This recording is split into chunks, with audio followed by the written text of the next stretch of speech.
Olá, tudo bem com você?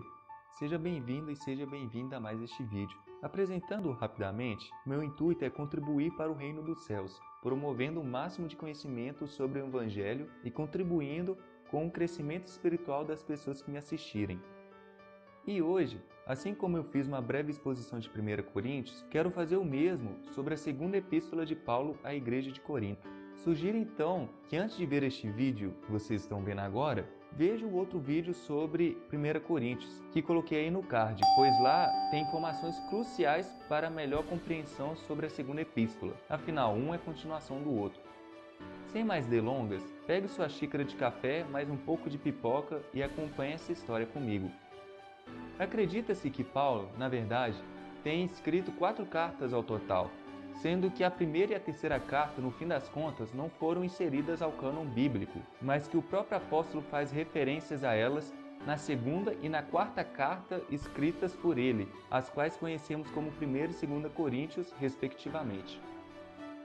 Antes mesmo de Paulo escrever a segunda epístola que conhecemos hoje, ele tinha visitado a igreja de Corinto, uma visita não relatada no livro de Atos, mas que Paulo vai dizer em 2 Coríntios capítulo 2 que fora uma visita muito dolorosa, tanto para ele quanto para os coríntios. Portanto, o apóstolo decide não visitar, mas sim escrever uma outra epístola, como ele mesmo vai dizer, cheio de angústias de coração, e assim esperou Tito retornar com a resposta deles. Assim que Tito encontrou-lhe e transmitiu a mensagem da igreja de Corinto, Paulo então decide escrever a segunda epístola aos Coríntios, como conhecemos hoje, durante a sua terceira viagem missionária em Éfeso, sendo esta uma carta muito mais pessoal e reveladora, a qual ele apresenta sua fragilidade como homem, mas sua força como servo de Deus. Por mais que Paulo aborda alguns temas como a coleta de recursos materiais feitas pela igreja de Corinto para os santos pobres de Jerusalém, o objetivo principal de Paulo ter escrito essa epístola foi de vindicar sua autoridade apostólica, pois muitos falsos profetas haviam se filtrado na igreja de Corinto e procuravam destituir a autoridade de Paulo. Enumerando as acusações feitas, pelo menos as que o apóstolo registrou, temos que, primeiro, alguns dos coríntios, provavelmente influenciados pelos falsos profetas, afirmavam que ele não tinha nenhuma determinação esperada de uma pessoa cheia do Espírito Santo. Segundo, afirmavam que Paulo tinha um discurso fraco e pouquíssimo eloquente. Terceiro, afirmavam que lhe faltava uma lista de visões e milagres para lhe qualificar como apóstolo. E por último, acusavam Paulo de extorquir a igreja de Corinto, dizendo que ele alegava não receber dinheiro algum deles, mas que na verdade estava fazendo seu pé de meia à custa deles. Diante a tantas acusações, Paulo ainda assim manteve-se paciente e amoroso para com a igreja, o que nos faz compreender ainda mais como procedia a conduta de seu apostolado. Paulo começa a epístola saudando e expressando seu agradecimento e confiança na pessoa de Cristo Jesus. Como dito anteriormente, ele aborda a questão de não se sentir à vontade de visitar a igreja de novo, mas que preferiu escrever uma carta. Já no capítulo 2, a partir do versículo 5, Paulo vai falar sobre o acolhimento de um homem que insultou o apóstolo. Há poucas chances de que este homem seja o mesmo citado em 1 Coríntios 5. De qualquer forma, Paulo deu um excelente conselho ao dizer que é necessário o perdão e o mútuo consolo, para que Satanás não alcance vantagem sobre a igreja. Um pouco mais adiante, o apóstolo vai abordar uma questão fundamental para o cristianismo, o velho e o novo concerto. Diferente da antiga aliança, a qual permanece o véu nos corações dos homens que a seguem, a nova aliança retira esse véu e nos dá liberdade.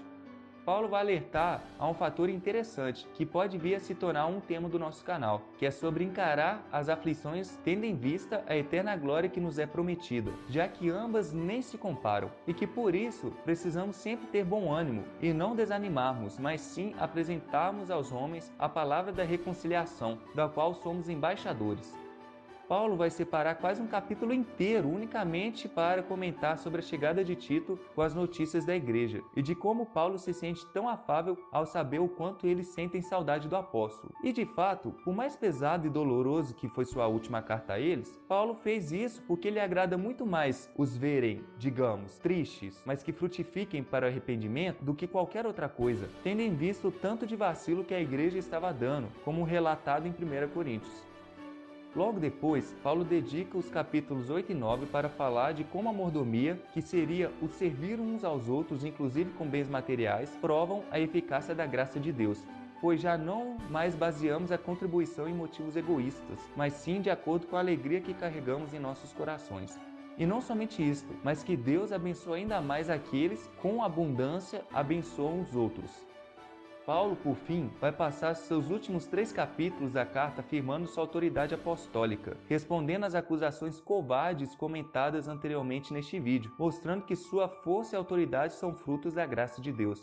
Diferente da primeira carta registrada na Bíblia, a segunda carta aos Coríntios, Paulo vai se mostrar muito mais amoroso apesar dos pesares. E isso nos oferece uma grande lição, principalmente de liderança. Se coloque no lugar de Paulo. Imagine você fundando uma igreja e após permanecer 18 meses com eles, alguns começam a falar que a ressurreição não é real, outros começam a criar conflitos entre si, começam a se mal encarar, além de surgir de repente falsos profetas que começam a te chamar de ladrão, apóstata e por aí vai.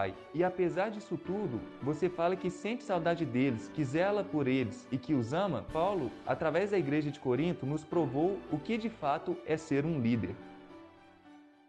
Bom, pessoas, acredito que o vídeo termina por aqui. Se você gostou do nosso conteúdo, deixe seu like, comente suas sugestões, críticas, dúvidas, compartilhe com seus amigos e familiares e não se esqueça de se inscrever no canal caso não seja inscrito ainda. Não se esqueça também de que quem faz o canal são vocês e não eu. E me sigam lá no Instagram, deixarei o link aí na descrição. E bom, por enquanto é isso. Vejo vocês em breve. Fiquem com Deus e até mais.